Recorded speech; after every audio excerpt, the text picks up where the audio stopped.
A ver, la estenosis de canal es el estrechamiento del canal raquídeo, que es el canal a través del cual los nervios cursan desde la médula espinal hacia, en su recorrido, hacia las extremidades inferiores o los órganos sexuales y demás estructuras que están por debajo de la zona. Toda esa estructura nerviosa, el manojo de nervios, ya lo hemos comentado alguna vez, se denomina la cola de caballo, y cuando hay una estenosis de canal, cualquiera de esos nervios que van en la cola de caballo puede verse comprometida, incluso todos a la vez. Cuando la estenosis es muy grave, se puede producir deficiencias en miembros inferiores y en órganos sexuales hasta el punto de no poder andar o de aparecer una impotencia. Bien, la estenosis de canal generalmente se produce por el envejecimiento de las estructuras, mm, que hace que crezcan buscando aumentar la estabilidad de la columna que se va perdiendo.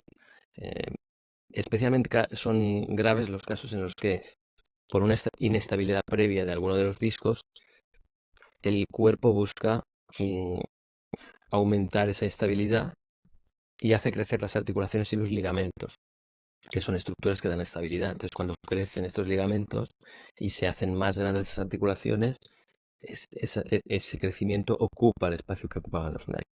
También puede ocurrir una estenosis de canal por una hernia repentina. En realidad, el daño es la hernia, pero el efecto es que se queda el canal estrecho. Ahí es cuando habitualmente ocurre el síndrome de cola de caballo, que es cuando se ven afectados todos los nervios a la vez. Y puede haber una impotencia sexual, puede haber un fallo de los esfínteres, porque todas esas estructuras están gobernadas por los nervios sacros, que van a pasar por esa zona. Bien, una hernia tiene que ser muy, muy grande para que llegue a causar este tipo de daño. Pero al ser un daño que se produce repentinamente, los nervios toleran muy, muy mal las compresiones repentinas. Si la compresión va ocurriendo de forma paulatina, como cuando se produce la artrosis y el aumento de volumen progresivo de estas estructuras, es difícil que se llegue a la parálisis de las piernas o a alguna disfunción de tipo sexual y demás. Los pacientes a veces me han venido a la consulta como amenazados por otros colegas, como que se iban a quedar en silla de ruedas por un proceso crónico. Es muy raro, es extremadamente raro y nunca ocurre de golpe. No es un argumento para amenazar a un paciente. Opérese porque si no se va a quedar en silla de ruedas. Bueno, esto muy rara vez ocurre. Y desde luego no ocurre sin que uno se vaya dando cuenta de que las piernas están empezando a fallar.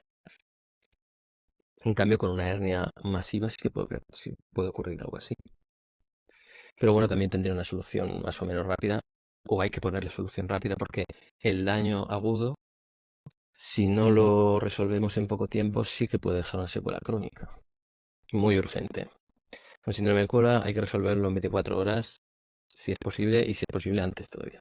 Es decir, en menos de 24 horas es como puedes tener unos resultados buenos. Si lo dejas evolucionar, pues ya puede ir bien, puede ir regular, o puede ir muy mal. Y ya es incierto, ¿no? Cuanto más tiempo de evolución lleva, menos posibilidades de mejorar. El, sí, el síndrome de cola, aparte, bueno, el dolor a veces hasta incluso puede desaparecer, porque ya cuando el nervio sufre tanto, no es capaz ni siquiera de transmitir esa señal dolorosa. Pero bueno, puede ser el dolor, pero el síntoma de alarma más importante es normalmente la retención urinaria, es lo primero de lo que se percibe el paciente, porque se pierde el control del esfínter y no son capaces de abrir el esfínter para orinar. Entonces se forma un globo vesical y esto es un síntoma de alarma porque si queda una secuela de ese estilo de forma permanente, pues la incomodidad es para el resto de la vida, es decir, tener que utilizar sondas o, en fin, o medicación para que la vejiga sea capaz de expulsar de alguna manera. Bien, eso es el síntoma más grave.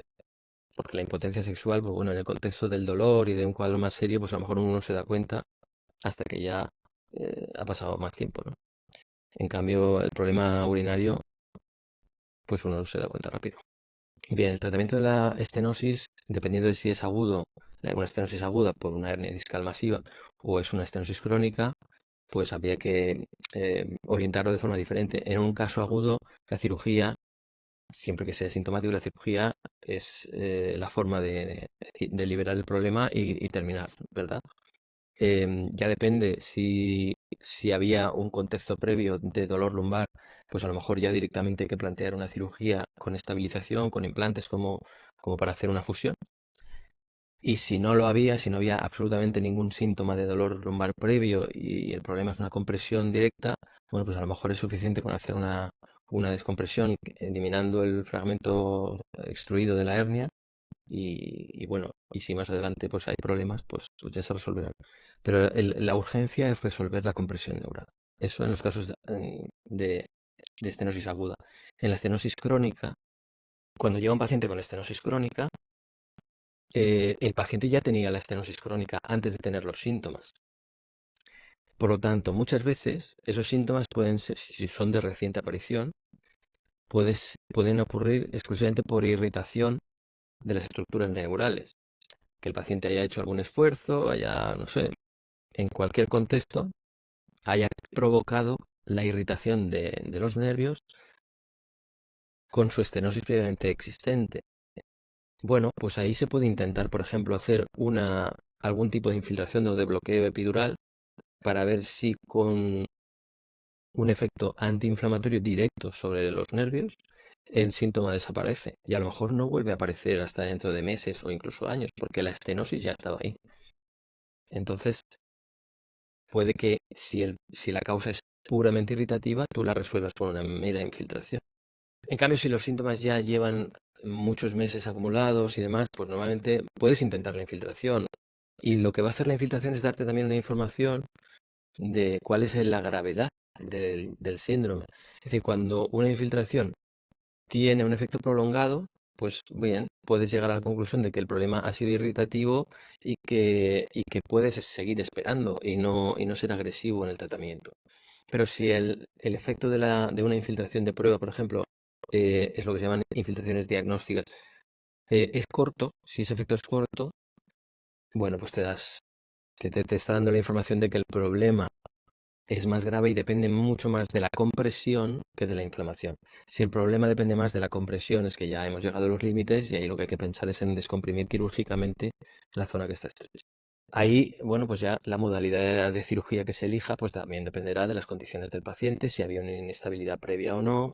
Eso lo ves muchas veces por el tipo de estenosis que se ha producido, ¿no? Cuando hay una pequeña listesis o lo que es un escalón, un desplazamiento de una vértebra, ahí ya sabes que hay previamente una listesis, o sea, perdón, una inestabilidad y tienes que estabilizar, porque cuando tú retires todas las estructuras que están estrechando el canal, esa inestabilidad previa va a volver. Entonces tienes que estabilizarlo. O cuando hay un quiste sinovial, es un quiste de la articulación.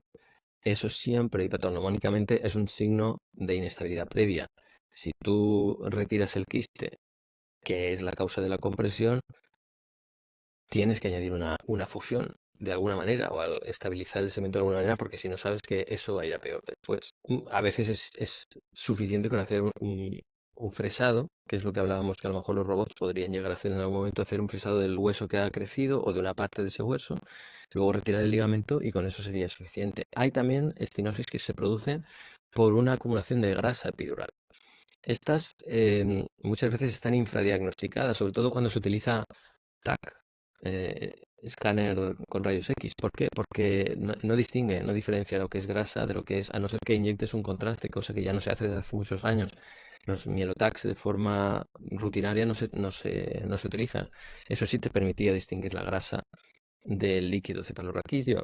Si se producen estenosis por ese tipo de acumulación de grasa, bueno, pues ahí tienes que descomprimir y retirar esa grasa.